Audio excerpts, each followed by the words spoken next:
ನನಗೂ ನಿನ್ನ ಸಂಬಂಧನೇ ಇಲ್ಲ ಅನ್ನೋ ಲೆಕ್ಕದಲ್ಲಿ ನೀನ್ ಮಾತಾಡ್ತಾ ಇದೀಯ. ನಾನು ನಿನ್ನ ಮಾವ ಅನ್ನೋದು ನೆನಪಿನಲ್ಲಿರ್ಲೇ. ಮಾವ ಆದ್ರೆ ನಿನ್ನ ಕಾಲಿಗೆ ಬಿದ್ದು ಬೇಡ್ಕೋಬೇಕಾಗಿತ್ತು, ನಿನ್ನ ಪಾದ ತೊಳಿಬೇಕಾಗಿತ್ತ, ನೀರನ್ನ ತೀರ್ಥ ಅಂತ ಕುಡಿಬೇಕಾಗಿತ್ತ.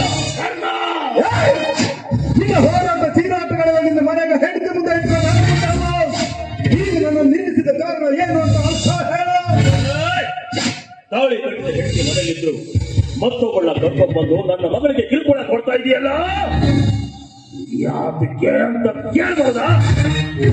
ಈ ವಿಷಯನ ನಿನ್ನ ಮಗಳ ಹೇಳಿದ್ಲ. ಅವಳಂತ ತಪ್ಪನ್ನ ಮಾಡೋದಿಲ್ಲ. ಅವಳೇನಾದ್ರೂ ಈ ವಿಚಾರನ ಮೊದಲೇ ನನಗೆ ತಿಳಿಸಿದ್ರೆ ಎಷ್ಟೊತ್ತಿಗಾಗಲೇ ನಿನ್ನ ರುಂಡ ಮುಂದನ ಕತ್ತರಿಸಿ ನಿನ್ನ ಮಾಂಸನ ರಣ ಹತ್ತುಗಳಿಗೆ ಹಚ್ಚಿಬಿಡ್ತಾ ಇದ್ದೆ. ಆದ್ರೆ ನನ್ನ ಮಗಳು ಅಂತ ತಪ್ಪನ್ನ ಮಾಡೋದು. ತಾಳಿ ಕಟ್ಟಿದ ಗಂಡನೇ ದೇವರು ಅಂತ ತಿಳ್ಕೊಂಡಿದ್ದಾಳೆ. ನೀನ್ ಎಷ್ಟೇ ಕಷ್ಟ ಕೊಟ್ಟು ಅದನ್ನ ಅನುಭವಿಸಿದ್ರೆ ನನ್ನ ಮಗಳು ಅಂದ್ರೆ ಏನ್ ತಿಳ್ಕೊಂಡಿದ್ಯೋ? ದೇವತೆ ದೇವತೆ ಕಣ ನನ್ನ ಮಗಳು. ಅಯ್ಯೋ ಶ್ರೀಪಾದಯ್ಯನವ್ರೆ, ಎಂತ ಗರತಿ ಗಂಗಮ್ಮನಂತ ಮಗಳನ್ನ ಹೆತ್ತಿದ್ದೀರ. ಅವಳು ಗರತಿ ಗಂಗಮ್ಮನೇ.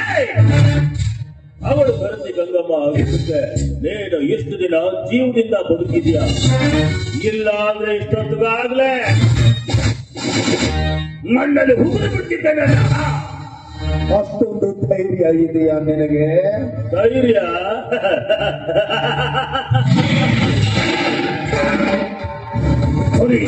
ಬೇಟೆ ಆಡದವನಿಗೆ ನೀನ್ ಯಾವ ಲೆಕ್ಕನೋ? ಕಾಡಲ್ಲಿರುವ ಹುಲಿನ ಬೇಟೆ ಆಡಿರ್ಬೋದು, ಇದು ನಾಡಲ್ಲಿ ಹುಟ್ಟಿ ಬೆಳೆದ ಒಟ್ಟು ಸಲಗ. ಈ ಒಂದು ಸಲಗಿನ ಬೇಟೆ ಆಡಲು ಅಷ್ಟೊಂದು ಸುಲಭದ ಮಾತಲ್ಲ. ಒಂಟಿ ಸಲಗ ನೀನು ಒಂಟಿ ಸಲಗ ಆದ್ರೆ ಕೂತು ಆಟ ಆಡಿಸುವ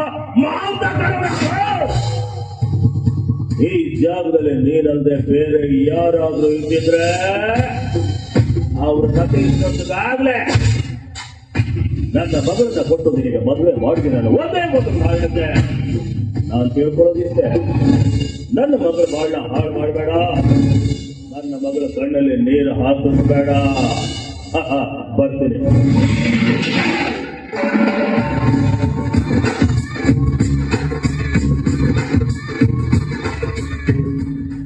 ನಿಮ್ಮಪ್ಪ ನಿಮ್ಮಮ್ಮ ನಿನಗೆ ಧರ್ಮರಾಜ ಅಂತ ಹೆಸರಿಟ್ಟಿದ್ದಾರೆ. ಆ ಹೆಸರನ್ನ ಇಟ್ಕೊಂಡು ಧರ್ಮದ ಕೆಲಸನೇ ಮಾಡು, ಅಧರ್ಮದ ಕೆಲಸನ ಮಾಡೋದಕ್ಕೂ ಹೋಗ್ಬೇಡ.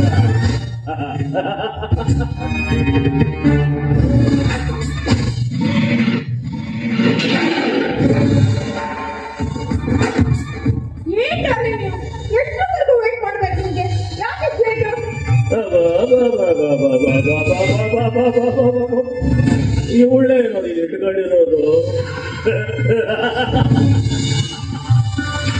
ಏನಿ ಒಳಬೇಕ ಏನಿ ಒಳಗೋಸಣ.